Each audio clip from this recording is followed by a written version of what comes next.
Wa chama cha Jubilee Daktari Fred Matiang'i akiwa pamoja na viongozi wengine wamezindua makao makuu ya chama hicho eneo la Bonde la Ufa katika kaunti ya Nakuru.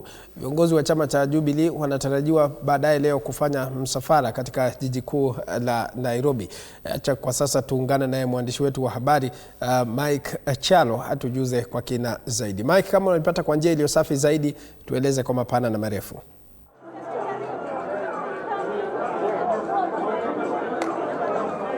Naam, asante sana Kirobi. Tunakujia mbashara hapa katika kaunti ya Nakuru, ambapo kama kawaida nyuma yangu naona ni wekundu ambao umesheheni kuashiria kuwa ni chama cha Jubilee ambacho kitakuwa kinazindua ofisi zake katika eneo hili la Bonde la Ufa. Na moja kwa moja bila kupoteza muda ni kuwa nitakuwa naungana na baadhi ya viongozi. Kumbuka muda wote kutoka sasa watakuwa wanaingia viongozi wakuu wa chama hiki cha Jubilee wakiongozwa naye naibu kinara wa chama hiki Fred Matiang'i. Nikianza na wewe, pengine utuelezee kuhusiana na hii hafla ya leo, ni kitu gani ambacho kinafanyika hapa leo? Kitu ya kusema na majina yako. Kwa majina ni Getonga Degwa, chairman wa Jubilee Nairobi County. Niseme ya kwamba leo ni siku ya furaha sana kwa sababu tumekuja katika hii county ya Nairobi ili kuweza kufungua ofisi, baadaye tuwe na mkutano mkubwa sana ikiongozwa na presidential candidate Bwana Mheshimiwa Frederick Matiang'i ambaye ndiye presidential candidate wa chama ya Jubilee. Pengine viongozi gani wengine tunawatarajia hapa, na kando na uzinduzi huu pengine baadaye kutakuwa na mkutano wa aina gani? Umezungumzia mkutano. Tuko na viongozi wengi ambao ni wa Jubilee na ambao pia tutakuwa nao siku ya leo, wenye ambao watatuelezea mambo ya mpangilio ya vile ambavyo tutasonga mbele pamoja. Na pia niseme ya kwamba kutoka hapo tutakuwa na msafara ambaye pia tutazunguka katika kaunti ya Nairobi, katika kaunti ya Nakuru, ili tuweze kujulisha watu ya kwamba vile ambavyo tunataka at the same time tukiwa tunataka tuone ya kwamba vile nchi yetu ambayo itakuwa wakituelezea sasa vile ambavyo tutakuwa na mpangilio yetu kwenda mbele. Sana. Pengine nikiungana na mwingine, katika jiji hili kumekuwa na ofisi za Jubilee. Kwa nini ofisi zingine zizinduliwe katika mji mmoja mara mbili?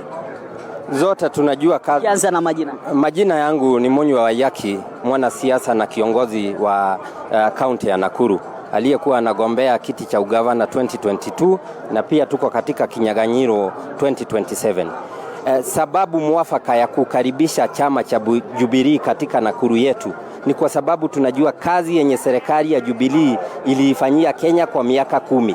Tulipata uongozi uliokuwa mzuri, na katika huo uongozi watu miongoni mwao walikuwa Dr. Fred Matiang'i, na sasa huyu ndiye amekuwa kinara wa chama cha Jubilee. Kwa hivyo tunachukua fursa hii kumkaribisha kwa heshima kubwa, kwa sababu tunajua yeye ni mchapakazi.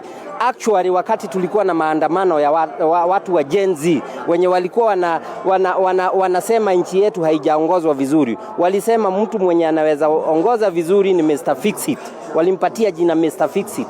Tuliona Matiang'i akifix education wakati ilikuwa imeenda vibaya. Na ukiangalia saa hizi mabasi yote, ukipata gari ya basi la Eru, unakumbuka ile order Matiang'i alileta wakati alienda interior. Tunajua kazi yenye Matiang'i alifanyia taifa hili. Kwa hivyo hatuna shaka hata tukimpatia uongozi wa taifa hili, mambo yote yenye haiendi vizuri kuanzia healthcare, education atayafix, na zaidi atafanya nchi isonge kutoka mahali iliwachwa na Uhuru Muigai wa Kenyatta iende mbele. Na hao wote wenye wamechukua fursa ya kutapeli wananchi wa Kenya atawachukulia hatua zenye zinafaa. Asante. Asante sana Kirobi.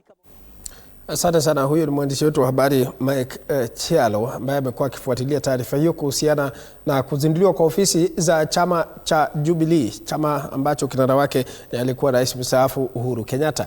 Kwingineko ni kwamba